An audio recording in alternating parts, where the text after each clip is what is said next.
Part is ethics of politics. Ethics of politics, ठीक है. हम कुछ काम कर रहे हैं, सपोज फर्स्ट में मैं प्रोफेसर हूँ, तो मुझे उसकी एथिक्स, कैसे रहना है, कैसे बात करनी है, ये मुझे फॉलो करना पड़ेगा. ऐसे करके थर्ड पार्ट रख लो कि आप सोल्जर हो तो सोल्जर का डिसिप्लिन रहता है, एथिक्स रहता है, वो दिमाग में रख लो. फिर फोर्थ पार्ट है deals with ethics of religion. तो अब ये सब तो करेंगे ही हम, बट हमारा रिलीजन छोड़ेंगे क्या? नहीं. तो हम पाठ पूजा भी करेंगे, नमाज पढ़ेंगे, वॉट एवर, चर्च वर्च जाएंगे. तो वो तो क्वेश्चन आ सकता है, ये शफल किया जा सकता है और आपको पूछा जा सकता है कि इसको ऑर्डर में लगा. तो हमेशा याद रखना है, पहले क्या है, हम performed act. First part includes performed act जो कि रियल वर्ल्ड डिपिक्ट करता है. सेकेंड है एस्थेटिक एक्टिविटी, ठीक है. थर्ड है ethics of politics and fourth है एथिक्स ऑफ रिलीजन, ठीक है. ये हो गया इसका एक work towards a philosophy of act 1921, ठीक है. ये हो गया first work. Second work is problems of Dostoevsky's poetics 1929, ठीक है. उन्होंने प्रॉब्लम्स डिस्कस किए, किसके? दोस्तोवस्की के पोएटिक्स के, ठीक है. सो इसमें वो इंट्रोड्यूसेस इम्पॉर्टेंट कंसेप्ट. कौन से इम्पॉर्टेंट कंसेप्ट भाई?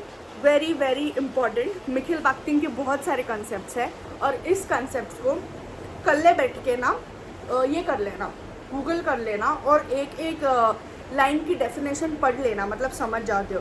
कभी कभी वो डेफिनेशन ही दे देते हैं और पूछते हैं about concept also means as, also defined as, also is, this concept is also is, one word में फिर हमको टिक करना पड़ता है एमसीक्यू में. सो है अनफाइनलाइजेबिलिटी, ठीक है.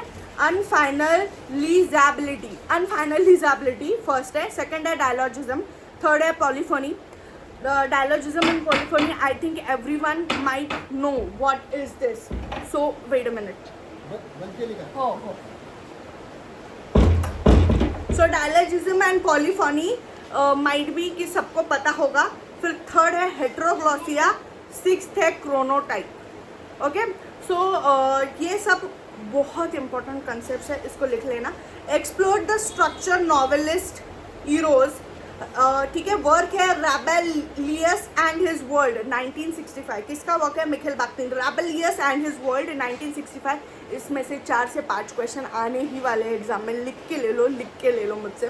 फिर है एक्सप्लोर्ड फ्रांसिस रैबेलियस, गार्जिया and this the dialogic imagination. It is a essay. Question आ सकता है. Dialogic imagination, it is a essay. 4 essays concerning language of novel, ठीक है. 4 एसेज में कौन से एसेज है? First epic and novel. Second है form the pre history of novelist discourse. Third है forms of time and of the chronotope in novel. Fourth है discourse in the novel, ठीक है. अदर इंपॉर्टेंट वर्क्स है questions of literature and aesthetic 1975. Question पूछा जा सकता है. Speech journals and other essays 1986. Act and answerability 1990, ठीक है. सो हमारा जो 7th राइटर था मिखिल बाख्तिंग, विच वॉज वेरी लेंदी, उसका रैपिड रिविजन हो गया है. अभी हम 8th पे जाते हैं, जो है जेन बॉडलियार्ड. सुनते ही एक बात दिमाग में आती है, Meta narrative. Understand? So your narrative is not just yours, it has many narratives. जैसे अभी मेरी एक पर्सनालिटी है, बट मैं स्कूल गई, फिर मैं कॉलेज गई, फिर मेरे कुछ फ्रेंड्स थे, फिर other things. So all of the things have influenced my narrative whichever I am talking, ठीक है. वो हम बाद में जानेंगे. But Jean Baudrillard is a French philosopher, socialist and cultural theorist. Major work है the system of objects 1968. Simulacra and simulation 1981.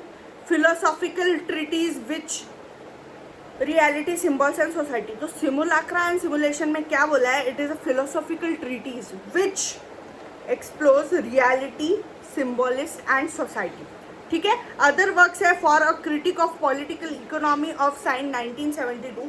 फिर है the mirror of the production 1972. फिर है the gulf war could not take place 1991.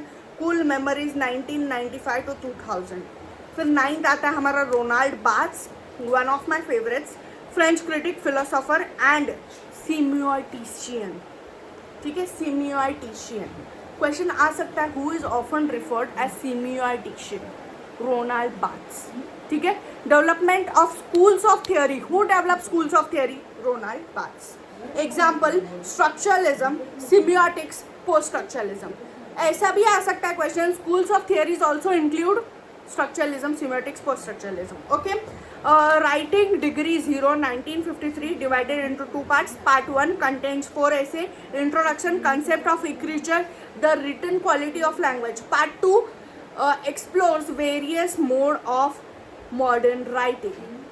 फिर mythologies, ये भी उनका work है 1958, ठीक है। applied wide range of structuralist and semiological methods to non-literary text.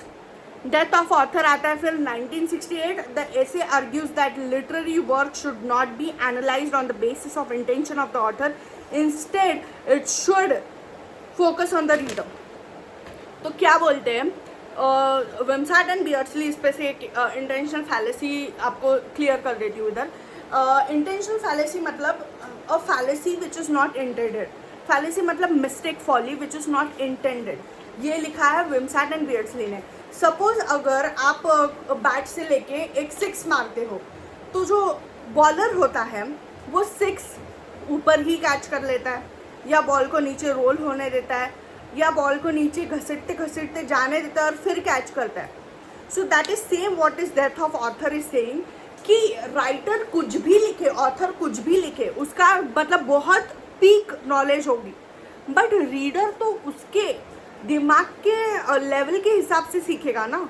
और reader will understand through the perception of his own, he is not going to understand through the writer, मतलब writer का intention क्या था, writer ने ये क्यों लिखा, ये इटसेल्फ हम इधर डिनाई कर रहे हैं कि इसमें डेथ ऑफ ऑथर में। इसलिए रीडर सेंट्रिक अप्रोच है जो कि रीडर रिस्पॉन्स थियोरी बाद में क्रिएट करती है। सो ये रीडर सेंट्रिक अप्रोच है जो हमें समझनी है। This is also called intentional fallacy and the work is by Wimsatt and Beardsley and I think it is an essay somewhat in 1948। Please do check if I am wrong and let me know. फिर 10th है Judith Butler, ठीक है, American philosopher and gender theorist. Gender trouble, feminism and super subversion of identity 1990।